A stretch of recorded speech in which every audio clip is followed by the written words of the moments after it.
প্রিয় দর্শক, আসসালামু আলাইকুম। আওয়ামী লীগকে বাদ দিয়ে যদি নির্বাচন হয়, তাহলে সেটার নাম নির্বাচন নয়, বরং বিশৃঙ্খলার উৎসব।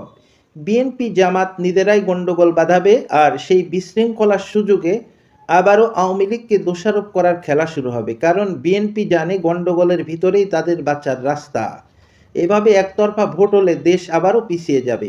বাংলাদেশ যতটুকু এগিয়ে ছিল, সবই উল্টো পথে হাঁটবে। প্রশাসন অস্থির, রাজনীতি বিষাক্ত, আর সাধারণ মানুষ থাকবে ক্ষুধা, কষ্ট, ভয়ের দিন যাপনে। রাজনীতির লোকেরা ক্ষমতার খেলা খেলবে, আর জনগণ হবে জিম্মি। আওয়ামী লীগ ছাড়া নির্বাচন হয়তো কাগজে সফল দেখাবে, কিন্তু বাস্তবে সেটা দেশের জন্য বিপর্যয়। কারণ রাজনীতির ভারসাম্য ভেঙে গেলে সঠিক সিদ্ধান্ত, সঠিক নেতৃত্ব, সঠিক পথ কিছুই থাকে না। বাংলাদেশে সমস্যা একটাই, ক্ষমতার খেলা চলে, মানুষের জীবন যায়। এই রাজনীতি চললে দেশ এগোবে না, বরং আবারও পিছিয়ে যাবে।